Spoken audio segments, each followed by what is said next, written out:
रहमतुल्लाह अलैह दरवेश थे दिल्ली के, बहुत सारे लोग मुरीद थे। एक बड़ा खिदमत गुजार मुरीद था, मजदूरी करता था, गरीब था, तो 6 बेटियां थी उसकी। हजरत साहब के पास रोज आके कहता, हुजूर बच्चियों के लिए दुआ करें, अल्लाह कोई असबाब पैदा कर दे। एक बच्ची की शादी का खर्चा 1000 दिनार है और मैं गरीब हूं। हजरत साहब दुआ कर देते। खानका शरीफ के थोड़े ही फासले पर, हजरत जहां बैठ के मुरीदों की तरबियत करते थे, उससे थोड़ा ही फासले पर ना एक ईसाई रहता था, बड़ा मालदार था, बड़ी सारे ऊंट, गायें, भेड़, बकरियां रखी हुई थी, और हजरत शरफुद्दीन रहमतुल्लाह अलैह की बड़ी मुखालफत करता था। और ये जो आपका गरीब मुरीद था, ये उसका पड़ोसी था। एक दिन बुला के ना उनको कहने लगा कि तू किधर जाके जो है वो टकरे मार रहा है, वहां से कुछ नहीं मिलने वाला। वो तुझे क्या देंगे जिनकी खानका खुद चंदे पे चलती है, मदरसा चंदे पे चलता है, मस्जिद चंदे पे चलती है, तेरी बेटी का मामला कहां हल होगा? तो उस दरवेश ने कहा कि तू मेरे पीर को नहीं जानता, तू अजय मेरा महबूब नहीं डिठा, तो पता नहीं ना, तू इस रस्ते का मुसाफिर नहीं, तू नहीं जानता, उनका बस चले ना तो वो हर कीमत में मेरी बेटियों की शादी करा दे। अब वो ईसाई था, कहने लगा अच्छा चलो ठीक है, अगर इतनी बात है ना तो जाओ उनसे जाके कह दो कि 6 साल के लिए मेरे साथ मुआहदा कर लें, तो मेरे जानवरों को चारा डाल दिया करे, 6 साल ड्यूटी करे, मैं 6000 दिनार दे देता हूं। वो मेरे साथ 6 साल मेरे जानवरों को चारा डाले, रखते हैं ना आप चारा डालने के लिए, एडवांस पैसे दे के। अब तो लोग उन्हें भी गुलाम ही बना लेते हैं, बड़ी थोड़ी तनख्वाह देते हैं, जुल्म करते हैं, पूरा मुआवजा नहीं देते। हजरत शेख शरफुद्दीन के बारे में वो कहने लगा, जब अपने पीर से जाके कह के मेरे जानवरों को 6 साल चारा डाले, मैं 6000 दे देता हूं, तू जो कहता है हर कीमत पे जाने को तैयार है। उसने जब ये बात की तो मुरीद ने नाराज हो गया, वो लड़ाई हो गई, गिरबान पकड़ लिया, झगड़ा हुआ, बात बड़ी दूर गई। इस तरह की बात करता मेरे हजरत के बारे में, तेरे जैसे कई मैं वहां काम पे रखा दूं। जब वो बड़ी बहस हुई, बात मोहल्ले में, इलाके में फैल गई, दुनिया ने सुन ली, तो शेख शरफुद्दीन तक भी पहुंच गई। इस तरह झगड़ा हुआ है। लोग सो गए इशा की नमाज के बाद। हजरत साहब ने ना सर पे कपड़ा लिया, उस ईसाई के दरवाजे पे दस्तक दी, वो बाहर आया, फरमाने लगे लोग तो सोच समझ के मुलाजम रखते हैं, तूने भी तो सोच ही लिया होगा, तभी तो मुझे ऑफर की है। तू अपनी ऑफर पे कायम है? वाकई मुझे रख लेगा और 6000 दिनार दे देगा? कहने लगा जा बाबा काम कर अपना। फरमाया नहीं, तूने इतने लोगों में बात की, इतनी बहस हुई, तो कायम है? कहने लगा मैं तो कायम हूं, पर आपने नहीं कायम रहना। फरमाया मैं सोच समझ के आया हूं।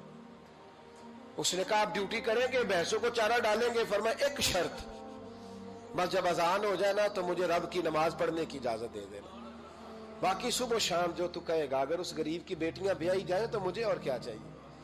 उसकी 6 बेटियों का बोझ है उसके सर पे, तू मुझे रख ले। अल्लाह अकबर।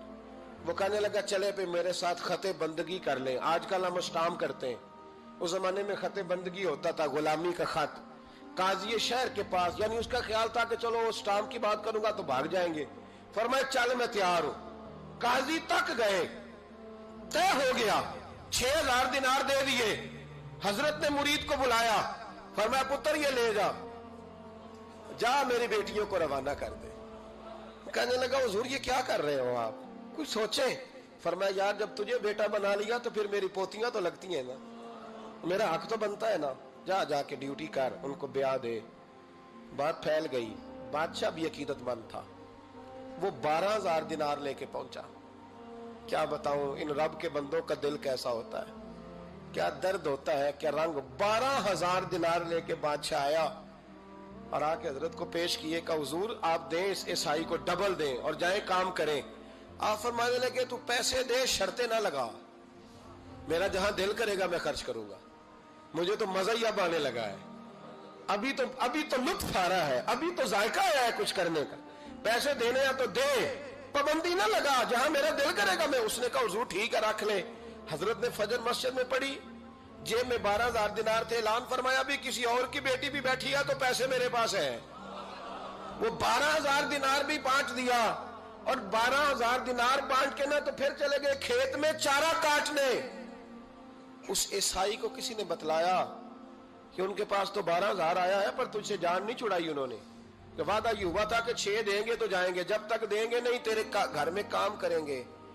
वो ना चारा काट रहे थे, हजरत साहब तो वहां पहुंच गया, दूर जाके खड़ा हो गया, कहने लगा बाबा پہلے تو میں نے مسلمانوں کے اخلاق سنے تھے، اب تو میں نے دیکھ بھی لیے، پر یہ بتا جب 12,000 آیا تھا جان کیوں نہیں چھڑائی؟ تو حضرت چارہ کاٹتے کاٹتے رو پڑے، فرمانے لگے تو نہیں نہ جانتا یہ بیٹیاں سانجھی ہوتی ہیں، پتہ نہیں نا، میرے رسول پاک نے تو حاتم تائی کی بیٹی کے سر پہ کپڑا رکھ کے کہا تھا بیٹیاں برابر ہوتی ہیں، تو یہ نہیں پتا جب اس کی 6 بیٹیوں کی شادی ہوئی ہے میرے اندر روحانیت کتنی بڑی ہے۔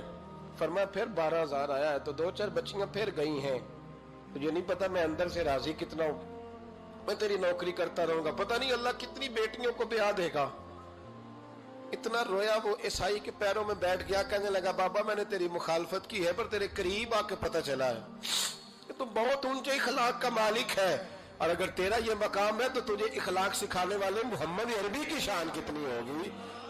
ظالم کی بولیے جاتے نہیں لوگ جھوٹے گواہ بن کے، وکیل صاحب کو نہیں پتا ہوتا کہ یہ بندہ مجرم ہے جو میرے پاس آیا، کیا مجرموں کے وکیل نہیں ہوتے؟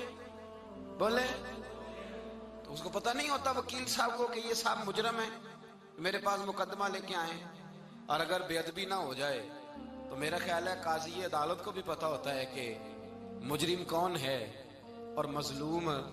میرے نبی پاک صلی اللہ علیہ وسلم نے اس قدر زیادہ سختی فرمائی اس مسئلے میں، فرمایا جس کو پتا تھا کہ فلاں آدمی ظالم ہے، ظلم کر رہا، پھر وہ ظالم کا گواہ بنا یا اس نے ظالم کی مدد کی، کتنی کی؟